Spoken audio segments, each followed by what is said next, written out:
Hello दोस्तों, ये जानकर हमें बिल्कुल भी गर्व का एहसास नहीं होता कि इंडिया में पानी वर्ल्ड में सबसे ज़्यादा पोल्यूटेड पानियों में से एक है। वर्ल्ड में सबसे ज़्यादा पोल्यूटेड पानी के कंट्रीज़ की अगर आप बात करें तो इंडिया उस लिस्ट में टॉप करता है। डेफिनेटली ये कोई गर्व की बात तो नहीं है, लेकिन हाँ, ये जानना और समझना जरूरी है कि इंडिया में पानी बहुत ज़्यादा पोल्यूटेड मिलता है। इसके कारण बहुत सारे हो सकते हैं, चाहे ह्यूमन वेस्ट की बात करें या इंडस्ट्रियल डिस्चार्ज की बात करें, एग्रीकल्चरल वेस्ट की बात करें या पुअर वेस्ट मैनेजमेंट की बात करें। ये बेसिकली एक मैन मेड क्राइसिस है। आज हम जानने का प्रयास करेंगे कि इंडिया में ज़्यादा पोल्यूशन होता क्यों है। कारणों को डिस्कस करने का पर्पस यही है कि हम इस पर अगर वर्क करें तो हम पोल्यूशन को कुछ हद तक कंट्रोल करने का प्रयास कर सकते हैं। यदि मल्टीपल सोर्सेज से होने वाले पोल्यूशन को यदि हम मैनेज कर सके, एक साथ सब पर अगर काम करें तो हम वाटर पोल्यूशन को कम कर सकते हैं। आज का टॉपिक है वाटर पोल्यूशन के इंडिया में कारण क्या है। टॉपिक पर जाने से पहले इस तरह के कंटेंट के लिए चैनल को सब्सक्राइब करें और वीडियोस को फ्रेंड्स फैमिली के साथ शेयर करें, क्योंकि ये कंटेंट किसी की जिंदगी बचाने और बदलने के लिए उपयोगी हो सकता है। टॉपिक के दौरान कुछ इंटरेस्टिंग साइंटिफिक फैक्ट्स, कुछ प्रैक्टिकल यूटिलिटी की बातें, कुछ साइंटिफिक स्टडीज आपको बताऊंगा जो आपको ज्ञान भी देंगे और हैरान भी करेंगे। और यदि आप एंड तक हमारे साथ बने रहते हैं तो हमारी ओपीडी की कुछ किस्से कहानियाँ और इंटरेस्टिंग स्टोरीज भी आपको बताऊंगा, इसलिए बने रहिए हमारे साथ एंड तक। चलिए शुरू करते हैं हमारे साथ ये हल्का सफर।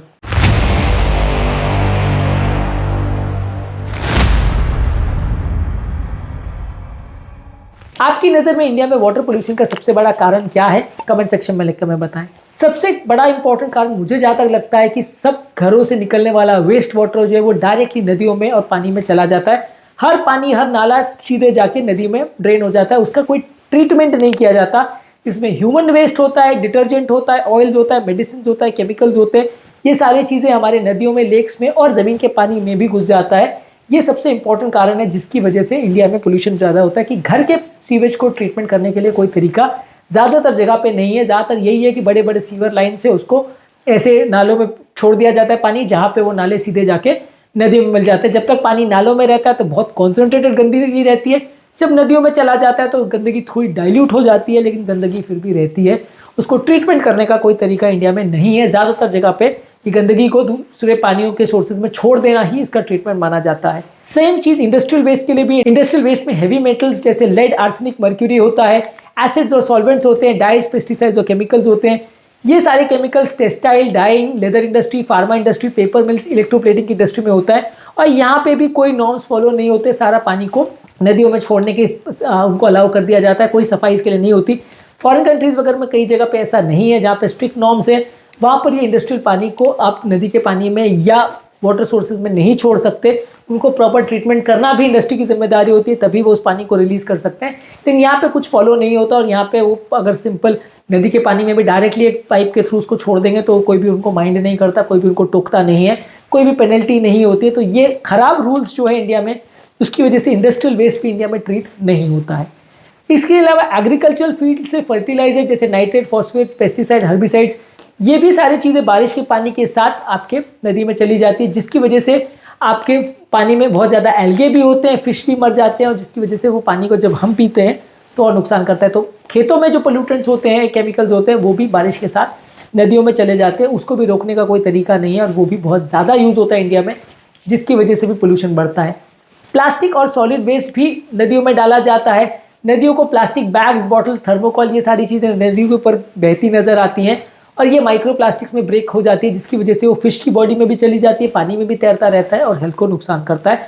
प्लास्टिक के साथ एक और प्रॉब्लम ये है कि वो लंबे समय तक एक ही जगह पर रह सकता है और जब तक पानी का बहुत तेज बहाव नहीं आए वो वहीं पर रहता है, तो उसके अंदर पार्टिकुलेट मैटर धीरे धीरे करके पानी में घुलता रहता है और पानी को प्रदूषित बनाता रहता है। इसके अलावा रिलीजियस और कल्चरल वेस्ट भी है। हर फेस्टिवल्स में बड़े बड़े मूर्तियों को पानियों में डाला जाता है, उसमें प्लास्टर होता है, केमिकल्स होता है, पेंट होता है। इसके अलावा त्योहारों के टाइम फूल डाले जाते हैं, कपड़े डाले जाते हैं, फूड डाला जाता है। अगर हम एशेज या किसी कोई अगर डेथ हो जाती है तो क्रीमेशन के दौरान उसका जो राख है उसको डालते हैं। ये सारी चीज़ों में ऑर्गेनिक वेस्ट और हेवी मेटल्स चला जाता है। और ये सारी चीज़ों को अगर आप किसी को मना भी करोगे तो लोग बोलेंगे आप धर्म को गाली दे रहे हो, आप ये कर रहे हो। तो लोग इसको पोल्यूशन की नज़र से तो देखते ही नहीं है। लोगों को ऐसा लगता है कि ये तो हक है, क्योंकि धर्म में लिखा है तो हम इसको फॉलो कर सकते हैं, भले पानी का जो भी हो, लेकिन ये करना तो ज़रूरी है, क्योंकि अगर उसको फॉलो नहीं किया जाएगा तो कुछ बड़ा अनर्थ हो जाएगा। तो लोग उसको मानते भी नहीं है और इस तरह के रिलीजियस और कल्चरल वेस्ट भी पानी में इंडिया में डाले जाते हैं। इसके अलावा हॉस्पिटल और फार्मास्यूटिकल वेस्ट जैसे antibiotics, chemical, syringes, blood waste, ये सारी चीज़ें भी पानी में जाते हैं, जिसकी वजह से ड्रग रेजिस्टेंट बैक्टीरिया भी ज़्यादा होते हैं।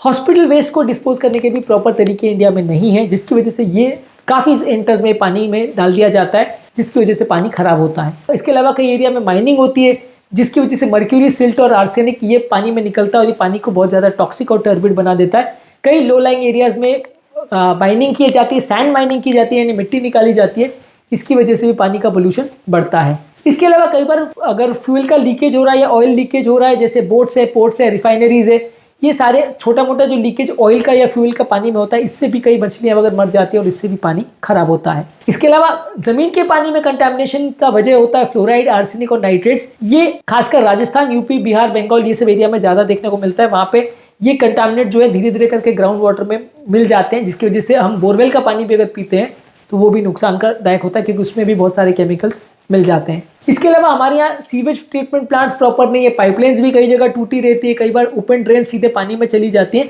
मेरे हिसाब से सबसे बड़ा प्रॉब्लम यही है और यही कारण है कि हमारे यहाँ का नदियों का पानी पीने से लोगों को diarrhoea, typhoid, hepatitis, kidney failure, cancer, hormonal problems, ये सारी चीज़ें होती रहती है। हम कोई भी चीज़ को क्लीन नहीं करना चाहते, हम सारी चीज़ों को नदियों में डाल देते हैं। हमें ऐसा लगता है नदी बहते चली जाएगी और सारा कचरा ले जाएगी।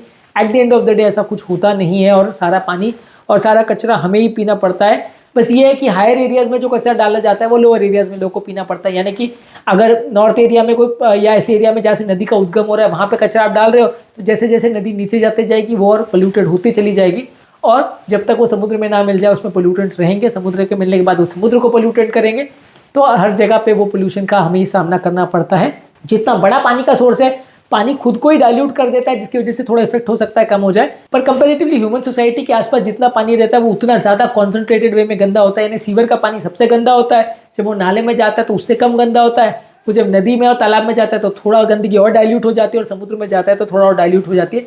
गंदगी का ट्रीटमेंट नहीं होता, सिर्फ डाइल्यूशन होता है, जो कि एक प्रॉपर तरीका नहीं है। और यही कारण है कि वर्ल्ड में सबसे ज़्यादा गंदा पानी इंडिया में ही शायद देखने को मिलता है। और भी ऐसे कंट्रीज होंगे जो इतने गरीब हैं और जहाँ पे ऐसे ही काम होता है, पर कंपैरेटिवली आप मान सकते हैं कि one of the most important कारण इंडिया में इतनी ज़्यादा बीमारियाँ होती है, उसका कारण ये खराब पानी और खराब हवा है, जिसकी वजह से लोगों को पोल्यूशन की वजह से प्रॉब्लम झेलनी पड़ती है, बहुत सारी बीमारियाँ होती है।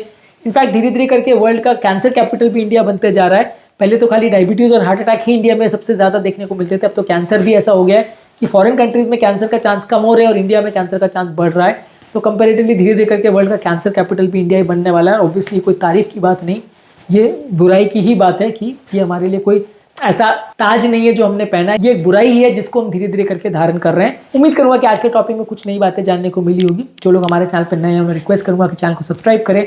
हमारे चैनल का पर्पज़ है हेल्थ एजुकेशन के द्वारा लोगों को हेल्दी बनाना। इस मिशन में आप हमारे सहभागी बन सकते हैं। चैनल को सब्सक्राइब करके, वीडियोज़ को लाइक करके, कंटेंट्स को शेयर करके। आपके कमेंट्स हमें जानने में मदद करते हैं कि आपको हमारा कंटेंट कैसा लग रहा है। प्लस पॉजिटिव हो या नेगेटिव हो, वो हमारे लिए मोटिवेशन और इंस्पिरेशन का भी काम करते हैं। इसलिए कमेंट्स करते रहिए, वीडियोस को देखते रहिए, शेयर करते रहिए और हेल्थ के सफ़र में आगे बढ़ते रहिए।